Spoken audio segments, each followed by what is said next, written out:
Bonjour, toujours dans le cadre de mes réponses à Monsieur Majid Okasha qui prétend y avoir 7 erreurs dans le Coran, je réponds dans cette vidéo au quatrième point. Le quatrième point, il s'agit de l'acte sexuel en dehors du mariage. Monsieur Okasha nous dit qu'il y a 2 versets coraniques plus des récits de la tradition prophétique qui se contredisent et que il y a une confusion qu'on ne comprend plus rien. Donc, si je résume ce qu'il dit, c'est ça globalement, c'est qu'il y a un premier verset où c'est dit que Dieu ordonne que une femme qui commet cet acte soit enfermée chez elle jusqu'à la mort. Un autre verset qui dit c'est plutôt 100 coups de fouet. Et prophétique, il y a des récits qui disent que il y a un autre concept qui s'appelle la lapidation. Maintenant, c'est quoi en réalité? Qu'est-ce qu'on fait? C'est confus et je ne vais pas utiliser le terme qu'il a utilisé lui, mais globalement c'est ça. Il veut savoir est-ce qu'on applique l'un ou l'autre, c'est les 100 coups de fouet, ou bien c'est on l'enferme, ou bien c'est les deux en même temps, ou bien c'est la lapidation. On comprend plus rien. C'est anarchique et le Coran dit une chose et son contraire et on comprend plus rien. Voilà globalement ce qu'il voulait dire. Je l'ai dit dans mes mots, bien sûr, mais c'est ça l'idée. Donc, déjà, on peut dire, Monsieur Okasha, que si c'est pas clair pour nous, c'est clair. C'est tout à fait clair. Première des choses que je souhaiterais dire avant de répondre, c'est, ou plutôt de mettre au point, c'est que beaucoup de personnes comme Monsieur Okasha, quand ils parlent de ces sujets-là, ils parlent toujours, disent les femmes, les femmes, les femmes, les femmes, les femmes. Alors qu'en réalité, dans l'islam, ce genre de sanctions qui sont prévues dans la jurisprudence islamique concernent et les femmes et les hommes à part égale. Il n'y a aucune distinction. Ce qui s'applique aux femmes s'applique aux hommes. Ça, c'est déjà un point qu'il faut clarifier dès le départ. À partir de là, on trouve déjà ce premier verset qui dit qu'il faut enfermer une femme qui commet ça jusqu'à la fin de sa vie. On sait que dans l'islam, quand il est arrivé, il n'était pas arrivé comme ça dans le vide. L'islam, le prophète alayhi salatu salam, il ne s'est pas adressé à des gens qui connaissaient pas. Il vivait au sein d'une société, qui avait ses coutumes, ses traditions, ses règlements, ses lois, ses croyances.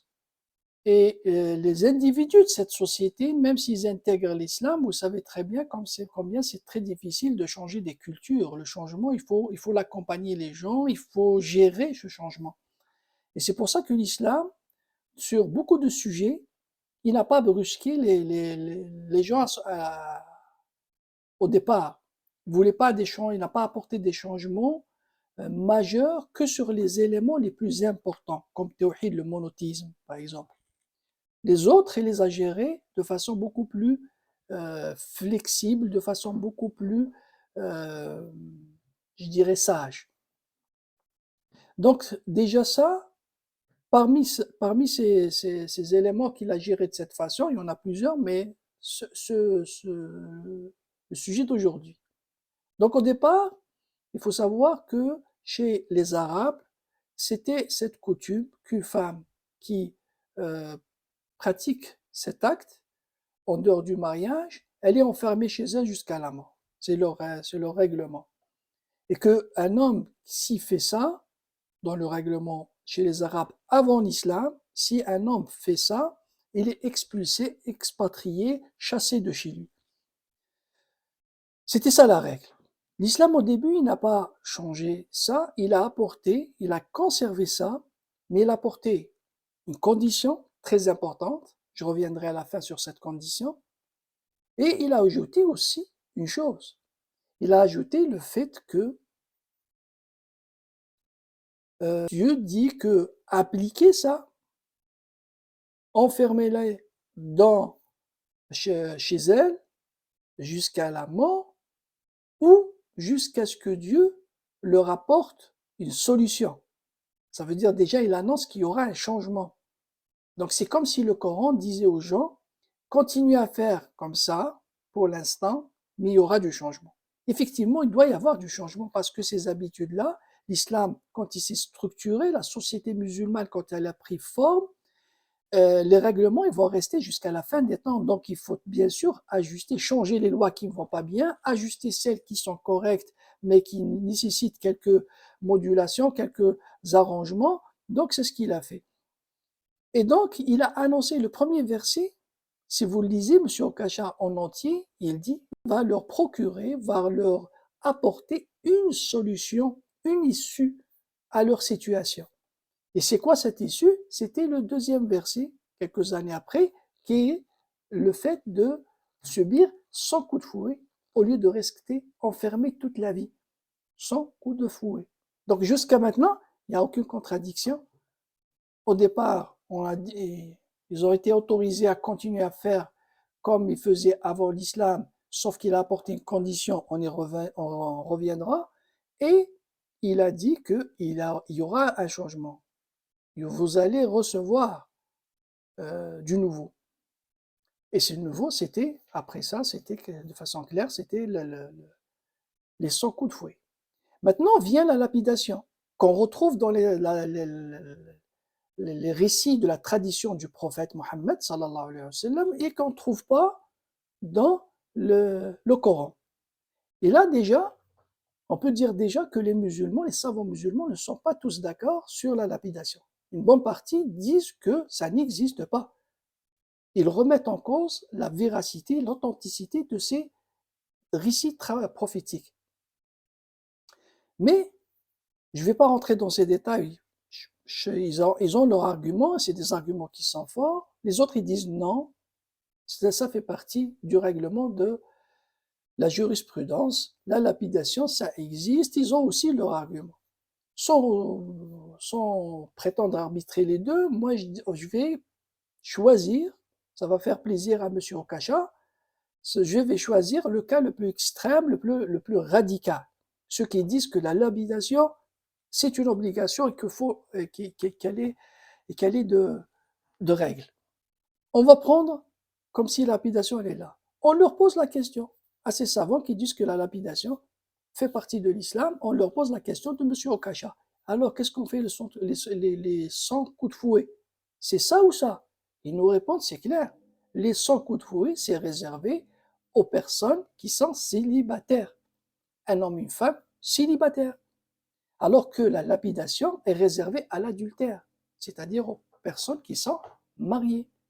Par exemple, si un homme il est marié, il fait cet acte avec une femme qui est célibataire, l'homme il est lapidé et la femme elle reçoit 100 coups de fouet. C'est aussi simple que ça. Il n'y a rien de compliqué, rien de confus. Bon, attention, moi je ne parle pas de c'est bon, c'est pas bon, vous aimez pas, pourquoi c'est comme ça, pourquoi c'est pas autrement. Là, c'est un autre débat. Aujourd'hui, je suis en train de répondre à M. Okacha qui dit que c'est qu'on fait, on ne sait plus. Dans le Coran, on ne sait plus. Non, non, vous ne savez plus, nous on sait. Alhamdoulilah, grâce à Dieu, on sait. Donc, on n'a pas ce problème. Je reviens sur la condition que je dis tout à l'heure. Monsieur Okacha, quand il dit ce verset, il le lit, il insiste sur le fait quand Dieu dit sans pitié, appliquez ça sans pitié. Tu dis sans pitié. Celui qui commet ça, il a 100 coups de fouet sans pitié. Effectivement, le Coran dit ça. C'est la suite. Il y a une condition pour appliquer cette sanction. Il y a une condition. Et la condition, c'est qu'il y ait 4 témoins udoul, 4 témoins intègres.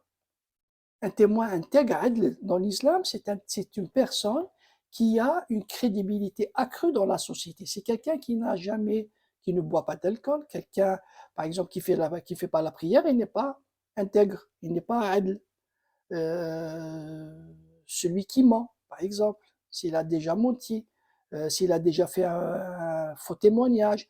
Il y a plusieurs règles comme ça qui font en sorte que ce n'est pas n'importe qui peut être un témoin.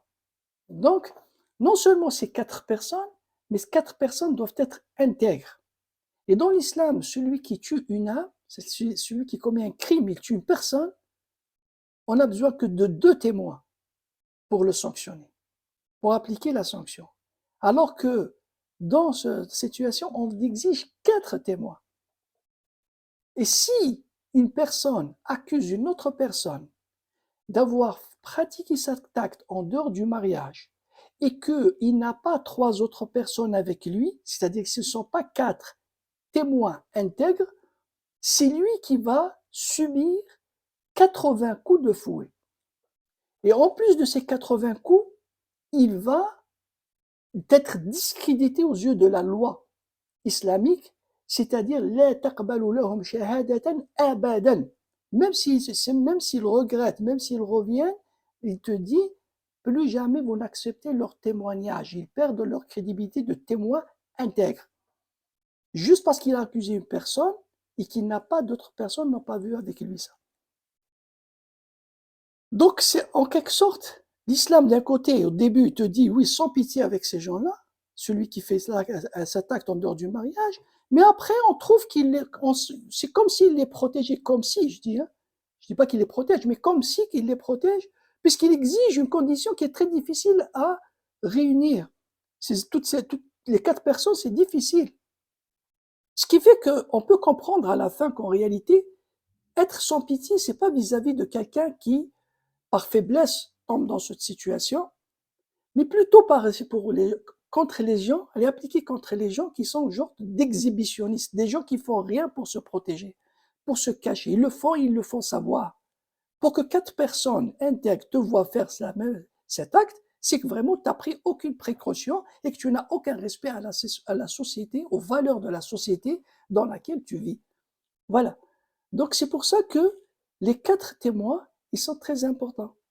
Je termine par une histoire. Omar ibn al-Khattab, qui est le 2e calife après le prophète, alayhi salatu wassalam, celui qui était le chef de l'État en quelque sorte, après le prophète, le 2e après Abu Bakr, Omar, il a vu une fois de ses propres yeux un acte de ce genre. Il a vu de ses propres yeux. Et il est allé dénoncer auprès de son ministre de la Justice, en utilisant le langage moderne, qui était Sidna Ali. C'est lui qui était le juge. Il est allé lui voir et lui a dit, j'ai vu un acte. Et Sidna Ali lui dit, je t'arrête tout de suite. Est-ce que tu as 3 personnes qui ont vu avec toi? Et Omar, il dit, non, j'étais seul. Sidna Ali lui a dit, si tu pars, si tu me dis qui c'est toi qui recevras 80 coups de fouet. Et ce n'est pas eux. Alors Omar, il dit, je ne dis rien. Malgré qu'Omar, il dit vrai. Et Ali sait qu'Omar ne ment pas. Il dit vrai. Il a vu de ses propres yeux. Et chez les chefs de l'État. Et s'il avait parlé, il aurait pris 80 coups de fouet. Plus, il serait discrédité vis-à-vis de la loi. On n'accepterait plus son témoignage. Le chef de l'État. Alors que Ali, qui était le juge, il est sûr que cette personne ou ces personnes ont réellement fait ça parce que Omar, il sait qu'il ne ment pas. Donc, pour vous dire que faut comprendre les textes profondément, aller chercher ce qu'il y a, la sagesse qu'il y a derrière tout ça. C'est un peu long. J'ai déjà pris trop de temps que prévu, mais ce qui est sûr, c'est que globalement, il n'y a aucune confusion. Nos textes sont clairs, on les comprend parfaitement grâce à Dieu. Donc, à la prochaine vidéo. Allez, bye.